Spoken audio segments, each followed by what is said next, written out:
Titans 13, Tom Taylor writing with Danielle Di Niccolo on art, which, first of all, the art was disappointing here. I'm just going to get that out of the way first. Yeah, because we're so used to Lucas Meyer. Yeah, right? I was missing Meyer throughout this issue. A lot of the faces were really like, like why does this look so off? I really like the angled faces in this.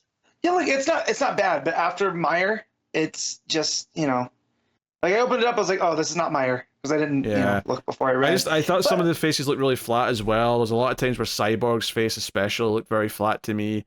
I think Cyborg's, for me, the only one that suffers. I think it's the half and half on the face doesn't really work for their style. He also draws Gar unnecessarily jacked.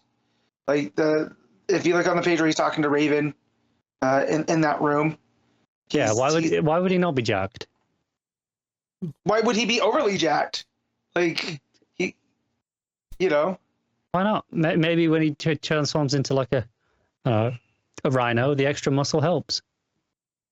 I'm just I don't know. All I'm saying is, the dude's a shapeshifter. He wants to give himself some extra muscle. Yeah, but he looks like he had that surgery where they inject his muscles with plastic. Like, it doesn't look naturally big. He's just, you know what I mean? He's just showing off in front of Raven. Me, as soon as she leaves the room. Yeah, I was gonna say, just to me, Beast Boy's always lean. That's all. He's a vegetarian. I'm not getting into this.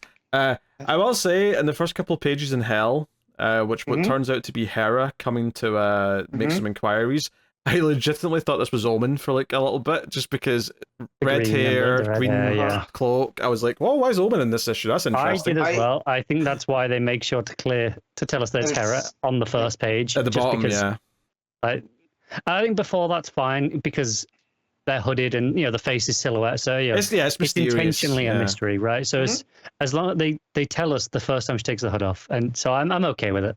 Look, though, it makes sense. Omen going into Hell, right? Yeah. So I'm okay with this. Yeah. So our cliffhanger last time was Raven sort of confronting Dick, and I say Raven, I mean the dark, the dark winged queen. Winged queen, yes. And she's going kind of supernova. Raven's like yelling from inside the crystal. Nightwing's basically realized that Raven's trapped in the crystal, and he's telling Beast Boy and Cyborg this. And then Raven just sort of says it's not supposed to be like this, and basically just makes time kind of reset effectively. I wasn't sure if this worked on Dick or not. Like, I don't know if he's just playing along to get another opportunity, or if it did work on him, and he's like, yeah, that's right. Like, he genuinely is like brainwashed again right now. Yeah, honestly, not sure either. Just to nitpick on the art again here, I thought Dick looks silly young in this page. Yeah. He looks like Damien. Yeah, after time resets, he looks like he's 14. Yep. Yeah. Yeah. So anyway, the actual main story of this issue, though, once it gets going, is that Beast Boy and Cyborg go off to the Royal Palace in what country was it? Cravia. Okay, it's a fake country. That's why I didn't remember it. And basically, the queen, princess, whoever, prince. Yeah. So no, he's the leader there. He was a freedom fighter before, but there got reports that a green animal attacked him. Yeah, green tiger. It's their first president. It makes point saying it's their first democratically president. That's what it was. Right. That's what I was trying to remember was what their role in the country was. So yeah, basically they're there to deal with this and kind of maybe also prove that it's not Beast Boy because restoring that public image is a big thing. And sure enough, this creature, this being, whoever it is attacking the president and the Secret Service of the country. And Beast Boy is actually the one that jumps in as an ape and pulls out this like parasite thing that was fired into the president's mouth. And then we get a bit of a face off. And this is also where I'll critique some of the art here, is that I thought this fight between two green shapeshifters animals was a little not super like intuitive to follow, right? It wasn't always immediately clear to me exactly what was going on. Personally never had a problem following who was who. No, but it would have been nice to have maybe little different shades of green. Maybe make Gar a little bit darker. Right? Well, it's not even so much about who's who. It's more like just some of the panels I just don't think look very good. And sometimes like the action itself isn't that exciting to follow. In fact, there's one page, the page that starts with the bubble that says "Good luck with that." Like, I genuinely, I'm not sure what animal the one on top's supposed to be.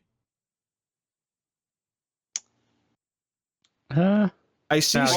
I see, like it's in mid shapeshift, right? It's coming out of the elephant. It's some kind of big creature that Gar's seen, because remember, she only transforms into animals that she killed. So it's got to be some type of alien thing, or And this is Apex Ava who we're fighting here. I completely forgot about until right now. So when it first talked about that a green tiger had attacked this president, I thought this was part of the Absolute Power. They were framing all the heroes in the first issue, and that's how they were going to tie this in. But I was like, wait, this is not tying in though.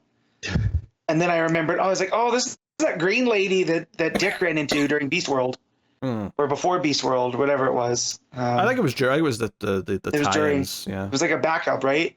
Yeah, something like that. That sounds right. Yeah. So yeah, and here that too. That panel where she looks maniacal, too. I don't think it's necessarily the best work of Di Nicolo. Yeah, I just wasn't completely in love with this fight. I just didn't think it flowed very well. But ultimately, Raven shows up and kind of helps and traps her. And Beast Boy's a little bit like, oh, I can, you don't have to like follow me, you don't have to protect me. This is why he's so jacked right now. He's feeling really self-conscious. That's that look, I'm always self-conscious, then I don't look that jacked, man. So like, but if you could just look that jacked in half a second, brother, if I could get bit by whatever gave him the green thing, I would do it in a heartbeat. I think I wouldn't live life as a bear. No, I absolutely believe you would. Just knocking stuff over. I don't think I'd get into the trash, but I'd do it to scare people. Absolutely. You get into a bin.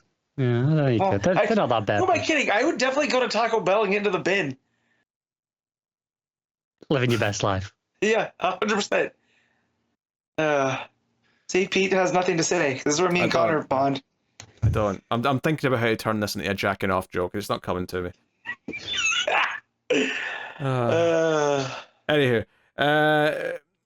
yeah. So Raven sort of kisses him here, and it's all kind of manipulative because it's kind of reinforcing this bond, this connection. Particularly because it's when Beast Boy's like, "Why don't I feel guilty?" And we know why he doesn't feel guilty, because Raven took that from him. She's messed with him. Yeah, she's used the magics, and so she's really like getting into his head here in a very real way. How much of this do you think that the next writer is going to follow up with? Because there's no way that this can be... Okay, sure, you can resolve this plot in a couple of issues, but this has to have long-term repercussions for these two, right? I would hope that maybe if Taylor was meant to be on a longer run, maybe he's like left like a roadmap or something kind of thing. That's why I also wanted to ask too, because it's Layman, right? So yes, who knows? I'm trying to remember if he did the weekly Batman book. Because if that's the case, and he's pretty good at picking up threads, he's pretty good at picking up threads and turning them into things. So maybe, but this whatever happens though, I do feel like the Dark-Winged Queen's gonna take all the blame, and then we'll leave them, and maybe it's a little bit on. It's one of those where it's like, yes, it's not really Raven, but I still feel like it has to have something long term for Gar, regardless. Consequences. Yeah, well, poor Gar, man. He's been through it. He got shot in Dark Crisis. Then he got, he Starrized himself and caused the Beast World. Now his girlfriend has messed with his brain. So yeah, maybe he needs to go to Nanda Parbat himself and reset. Yeah, maybe. Final scene is just kind of continuing the Hera stuff at the start, where she's basically kind of enlisting the other two brothers of Raven to be like, hey, we need to stop this. The Dark-Winged Queen does this. She's going to like have too much power. We have to stop this. And then whips out the Spectre, basically. So I also love that one of the brothers of Raven, one of Trigun's son, just kicks the absolute shit out of Neron for wasting the thing. I thought that was very funny. But yeah, and then Spectre. So lots of green in this issue. Yeah, because he basically he says, I didn't know what to do, so I released the Dark Raven from her gem, and the others are like, what, you idiot, you stupid bitch, basically. No one wants that. So Yeah. Yeah, I mean, I enjoyed the plot progression here, like I have done, but I definitely wasn't into the art in this issue all that much. Yeah. But I will say, in that moment at the start, when Raven kind of reset time and sort of like fixed that people were starting to realize and find out what was going on, I kind of was relieved a little bit, because it felt like it was progressing too quick, almost in a sort of unsatisfying way. So but instead it was this is just showing how powerful she is, because she just reverses it instantly. Yeah. Well, and if the minions of hell, right? If the ones that we look at, like for all intents and purposes, Blaze is essentially acting as the devil, right? If they're worried about her ascending, it's a big problem. So if she's able just to do that, what can she do, in the main realm? So I think it was really good at Taylor showing what she's capable of. I think that was a nice move. Yeah. All right, Matt, what are you giving Titans? I'm gonna give this a 6.5. All right. Shockingly, I'm gonna line up with a 6.5. Yeah, I'm happy with that. 6.5. Okay. Peer pressured him into it. Yeah. I'm just surprised Matt's is low. I mean, you're always low, Connor, so it's not surprising. I knew I was giving a 6.5 coming into this, but I'm surprised Matt's wasn't like a 7.5 or higher still. Surprised it wasn't 11.